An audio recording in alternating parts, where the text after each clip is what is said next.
is tuning in. I'm really excited to have Donna Reed here from Arizona. She's in Tucson. I'm going to have her introduce herself. And then I actually kind of came up with this idea because in my newsletters, I've started featuring properties that are outside of the city as second homes or, vacation properties, etc. And I've been getting a lot of feedback from people. And since it's a different process and different lifestyle, different homes, pretty much everywhere you go, I thought it might be great to hear from the experts of what is in their areas. So Donna, thank you for joining me. Thanks for inviting me. Yeah, of course. Can you tell me a little bit about yourself? Sure. Yeah, so my name is Donna Reed, and I am with Keller Williams Southern Arizona. I've been with Keller Williams since they came to Tucson, so that's 10 or 11 years now. And I work as an individual agent with a part-time assistant.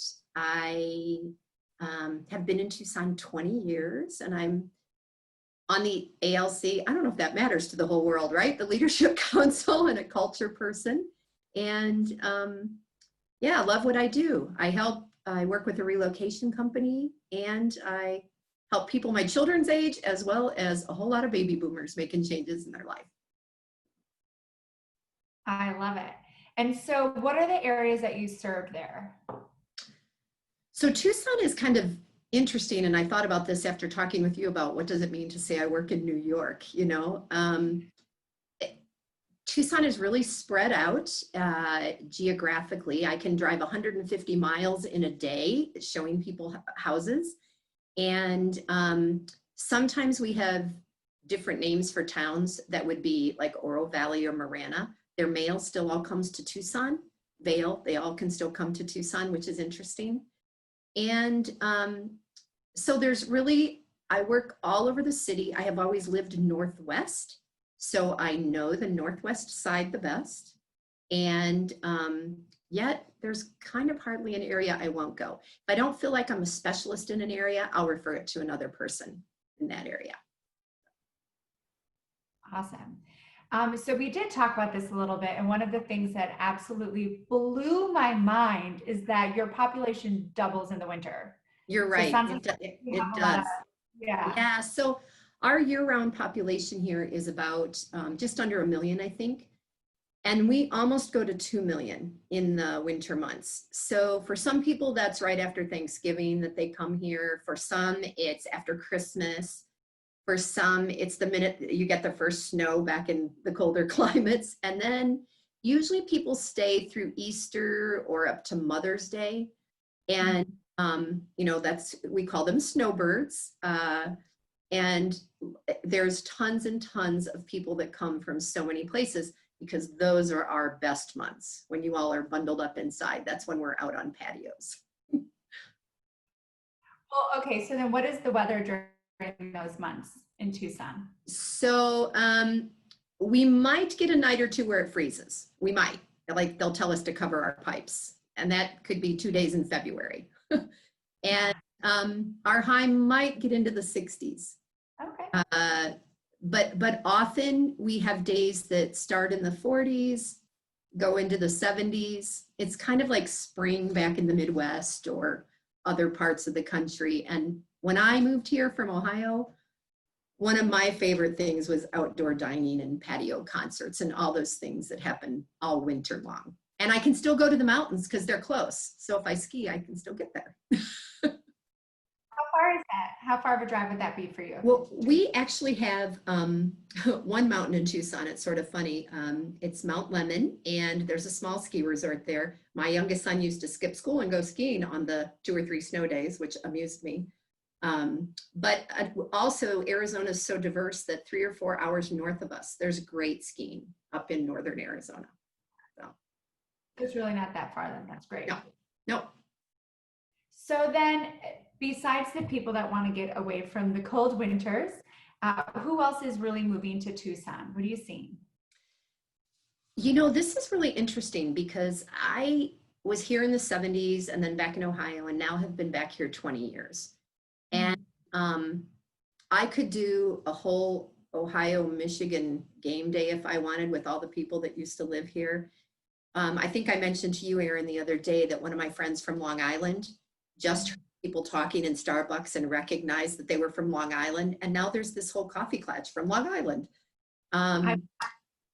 Yeah, I think because the life is so different and so much less. We have a ton of Californians, people retiring, and people are retiring at younger ages, right? So it isn't all people over 65, it's often people 55 or older that are coming here. There's also Raytheon is one of our large employers, and Davis Monthan, the military base.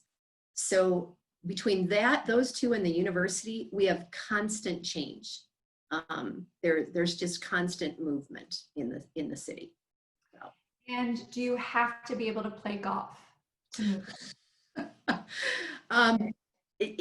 We have a lot of golf. It's not my forte. Grew up playing, we called it putt-putt golf, you know? I don't even know what miniature golf. But we have so many gated communities and beautiful country clubs, and those who love to golf know that they can come here and play everything from a par 3 city course to, 18 holes or 36 holes on hitting off of cliffs down to another level. It's exciting for golfers. Yeah, absolutely. And do you get a good group of golfers that move there as well? Oh, absolutely. And the other thing that's really grown is our bike riders. It's funny, I speak French, so I always go to French. It's vélo, because I have clients from Quebec who come here, and they came because they can ride bikes so much. We have great biking.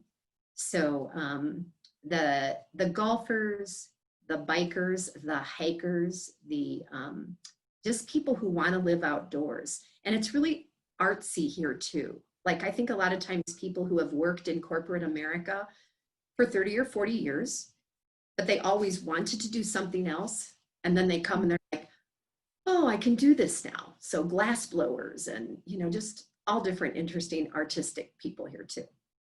Oh, that's really interesting. Also, when I was in Phoenix, there was quite the wine scene, which I was not expecting for Arizona. I think when I was young, wine was either in California or France. Like, I didn't even know they could make it anywhere else, right? And we do. And so south of Tucson, in part of the area that's in our geographic area, there's Benson and Sonoyta and Patagonia, and those are grasslands. And the temperature there is cooler than Tucson. It's a little bit higher. It is, and there's winery tours now. So we can take day tours and leave Tucson and go visit, on a bus and go visit wineries in Sonoyta and Elgin.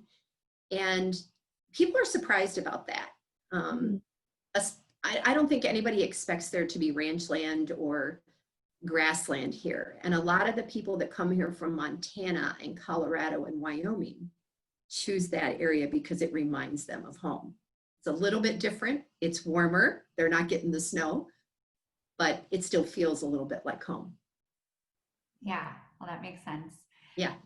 So then why not just jump into what does this real estate look like? If you're luxury, do you have the pool? What are some of maybe the finishes inside? That's such an interesting question based on people's tastes. So some people come here, well, a lot of people come and they only want a single story house, Erin. They're tired of steps, they're tired of elevators, depending on where they're coming from. And especially if they're seniors, they want a single floor. And some of them want it to look like cowboy land. They want wooden ceilings and big beams and Mexican saltillo and hacienda courtyards. So those exist. And in suburbia, they don't, because all the houses look the same. But in custom homes where people have a choice, there's a huge variety. I did some research the other day on 4,000 square feet and above.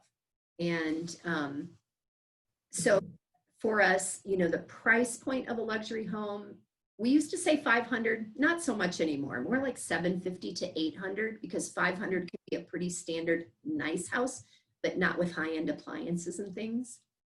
So at 4,000 square feet or more, almost always a 3-car garage, people look for pools, views.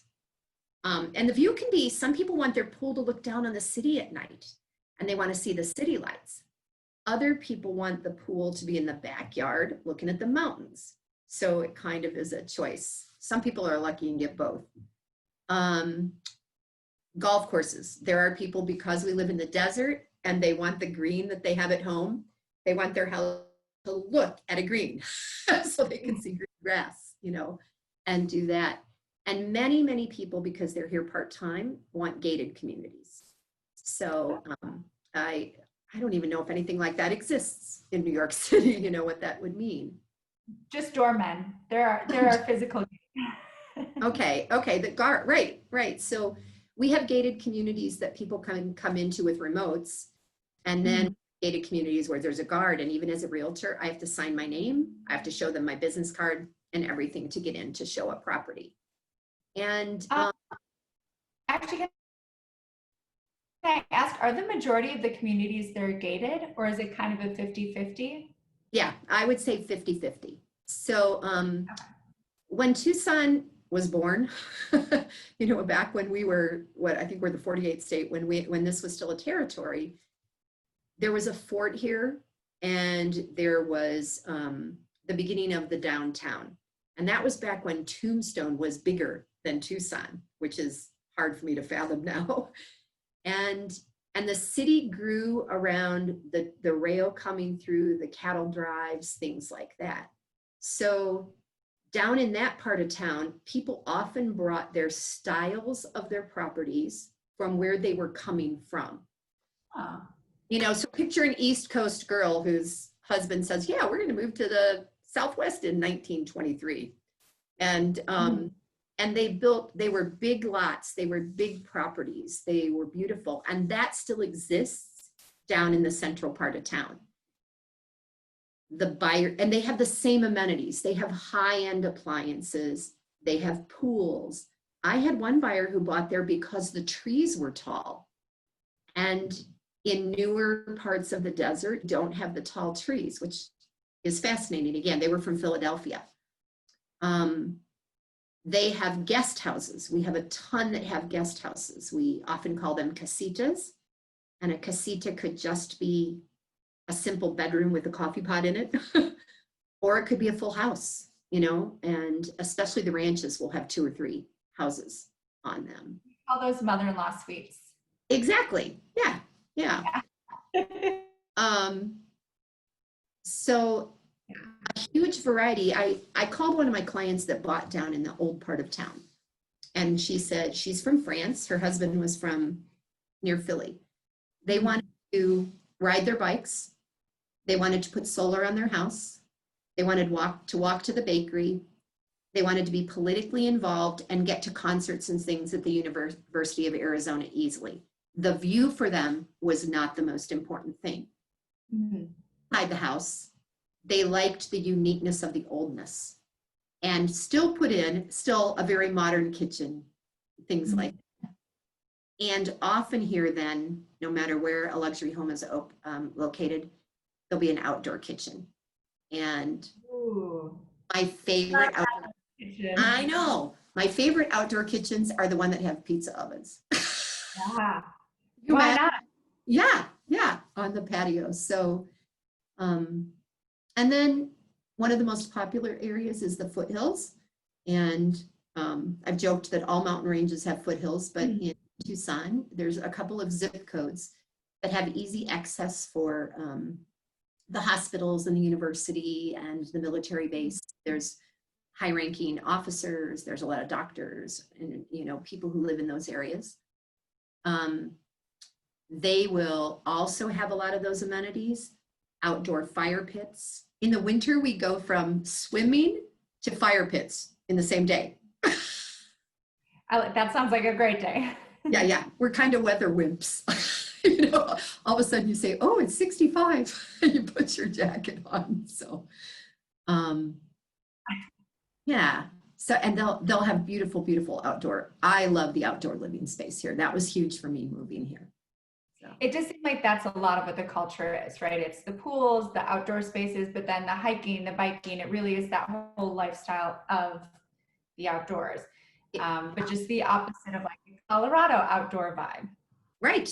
Right. My two kids live in Colorado because they like outdoor cold mountains. They want to ski. They so so for them it's a similar lifestyle, but in a cooler climate. Yeah. Mhm. Yeah. And it was fascinating. We were talking about where the luxury properties are mainly located, and it really is those zip codes. Like I think every city has something, but there's a couple spots that really dominate that luxury market. Right, right. When I looked yesterday, well, first of all, our price points are so different than yours, as you know, which I think is appealing to New Yorkers and Californians. So I looked up two of the foothills zip codes, and out of 118 homes, either on the market or recently sold, over 800,000, 58 of them were in the foothills. So half were in those two zip codes. And that's where people just keep going up the mountains higher and higher. And that's where that one is that I sent you that was 25,000 square feet, you know? Yeah. Yeah. And then the rest, all the other 60 are spread out all around the city and attract different personalities, different interests, right? If I want a ranch, I probably want horses. So Would you say that there's a couple of main attractions that really do bring people into this city? Or is it just the lifestyle and the golfing and everything? I think it's more the lifestyle than a main attraction. Yeah. Sabino Canyon, people don't expect to see water here at all. And it's ironic when I'm showing homes to maybe somebody who's coming to interview for one of the medical centers.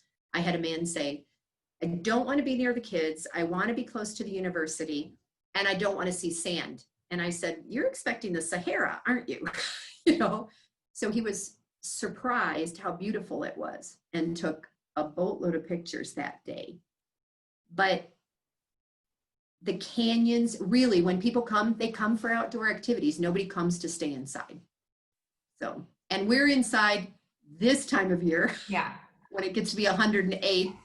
And but the difference between where I grew up, where if the temperature dropped 10 degrees, but it was humid, you were still pretty warm. If our temperature drops 10 degrees, it's amazingly different because it's so dry here.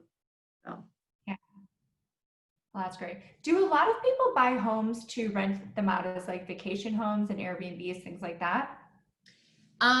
Yeah, as a matter of fact, a couple of my friends who are also members of the Alliance Francaise, they bought two beyond where they live. Now they are full-timers here.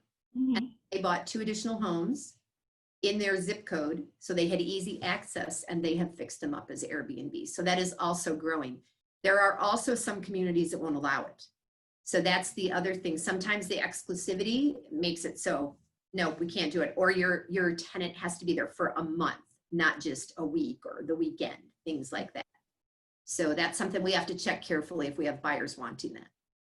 So it sounds like those communities are kind of like our co-op boards that make rules of if you can't rent out, if you can rent out, who you can rent out to. Right. Right.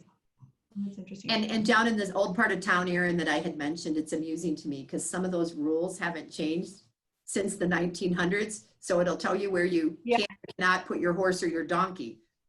Okay, maybe we need to update those. Oh, I love that. That's so great. Yeah. Well, I'll try to stay in the rules next time I come there. Okay.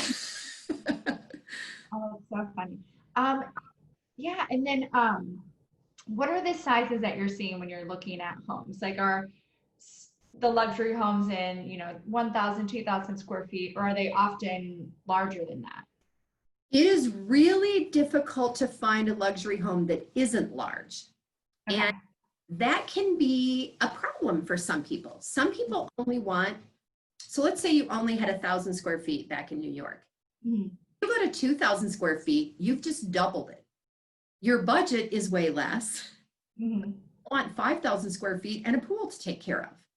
Mm-hmm.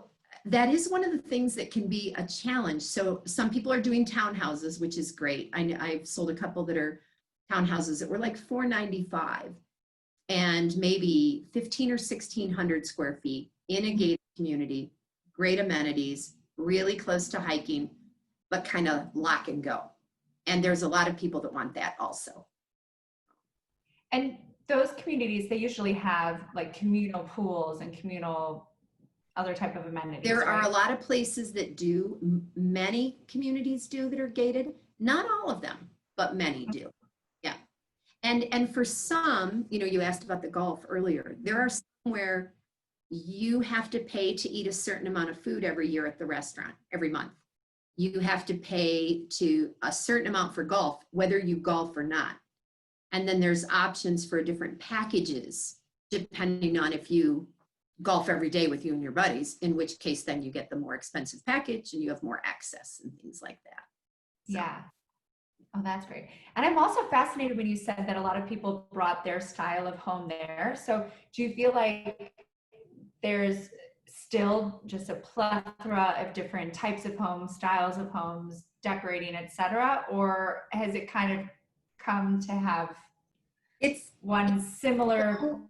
Yeah, that's such an interesting question because yeah, when Tucson was settled, if somebody was coming from Kansas and it was the 1950s, they built a brick house. My husband's grandparents had a basement. There are very few basements in Tucson, but they also had chickens and, you know, horses and everything in what is now almost the central part of the city. So the older homes have a ton of variety. There's a beautiful one in my friend's neighborhood that looks like a Mexican hacienda with a second story kind of balcony, which also would be reflective of maybe what you'd see in New Orleans, right? You know, those front porch balconies, which I just think are great. And then I saw one in an exclusive gated community from a man from Denmark who did Danish modern. And his house was white and red, the colors of the Danish flag. Nothing else, didn't look like anything else in the neighborhood. So that would be the custom. We also have a lot that like the Mediterranean that will go with, because we grow a lot of, we have a similar climate to a lot of the Mediterranean homes. So people will have their plants more resemble that, and pillars maybe in the house, things like that. Oh, that's so interesting. And since I know that this is extremely different where you are versus where I am, what is the buying process like? I mean, could someone look at a property with you and go into contract in a week and close in a month, 2 months? What does that time look like for people to That's a really good question, because you use attorneys in New York, is that correct? 2 attorneys, buyer and seller attorney. Yeah. Okay. So we don't use attorneys. We use escrow companies. Okay. And if somebody's a cash buyer, you can practically do it in 3 weeks, right? If there's a loan involved, especially right now, I'm saying at least 45 to 60 days because appraisers are so busy and everything like that. We currently have like a 1 month supply of inventory over all price ranges. And it's at the low end. I think I mentioned I put one on the market today and I've had 8 showings and I just made it go on the market. That's not going to be the same with luxury, but it still exists. So clients make an offer with a representative like myself, a buyer's rep, and the seller responds. If you go under contract, the buyer will submit earnest money and will submit that to the title company, the escrow company. And then there's a default to a 10-day inspection period. And we can always alter that if we think inspectors are busy. And after that, there's the repair request time frame. And you can request, and then it's like a volleyball game. The seller can say yes, no, or some of it. And again, I'm not sure if that's the process where you are, but, and after that, then it's up to a bank to do their work. Again, if it's cash, not a big deal. And when we close, we don't all meet together. Buyers go in separately from sellers. I usually accompany them. However, during COVID, some of them have been signing documents outside. Some have had mobile notaries. And some of the offices are opening up as long as all buyers and sellers have masks on when they go inside. So pretty easy to go start to finish from 3 weeks to 6 weeks, depending on whether you're borrowing or not. Yeah, that's interesting. Much quicker than here. And also in New York, I learned this lesson by somebody moving to New York from Texas, that we do our disclosure before you sign a contract. So once you sign, you can't get out. But I'm seeing, Really? yes, but it's pretty normal in other places that, well, unless it's a contingency like financing or something like that. But otherwise, the diligence happens before the contract is signed. So who it's pays, good who to be pays for aware of that? that. Does the seller or the buyer pay for that? The diligence is done by the buyer's attorney, so they pay their attorney and the attorneys do the due diligence. Okay. Okay. That's interesting. What about appraisals? Appraisals would happen after the contract and the bank orders them. Yeah. Okay. That's the way ours are too. And our buyer pays for the appraisal and our buyer pays for the inspections. Oh, we're also required to do a termite inspection because shockingly, Arizona has a ton of termites. And that, Really? as a Midwest girl near Lake Erie, that fascinated me because I thought, oh, I'm going to the desert. There won't be any termites because it's not wet. No, there are. So Have snake inspections and other fun animals like that. yeah, exactly. We do have to advise people of the creatures of the desert. Oh, Yeah. my only hesitation with Texas, or sorry, with Arizona. Right there. So anything else that you want to share with us about the area, the process, things that they can find there that they won't find anywhere else? I think we've covered a lot. I love working with people from other places. I think you know this about me. Yeah. I've traveled to 15 or 16 countries and I work with people from all over and I love it here. So it's easy for me to share my joy of the desert and of Tucson, you know, with other people to get over the fear of those creatures that people might have, you know. But it's a beautiful place, and whether you want to lock and go and be here for just a few weeks or a few months or year round, it's a wonderful place to live. So. And the taxes are quite low compared to New York. That's right. That's right. Coming from a farm town, they seemed high when I first moved here 20 years ago, but now I look at them and I see people coming from other places. And I didn't mention, we do have a lot of solar. You know, it is that, yeah, the clients from Philadelphia that I mentioned, they put solar on their house and they told me their 4,000 square foot house back there cost them a fortune in the winter to light, to heat, to, you know, and he said they laugh when they get their electric bill now because it's almost nothing. And so I have a townhouse and I still put solar on it because at the end of the day, it's good for the ecological part of my world and it makes sense. We have so much sun. Yeah, I would assume a lot of people do go down that route. More and more. The military base now has solar parking. A lot of the schools have solar. So yeah, more and more are using solar. It makes sense out here. So. That's awesome. Yeah. Very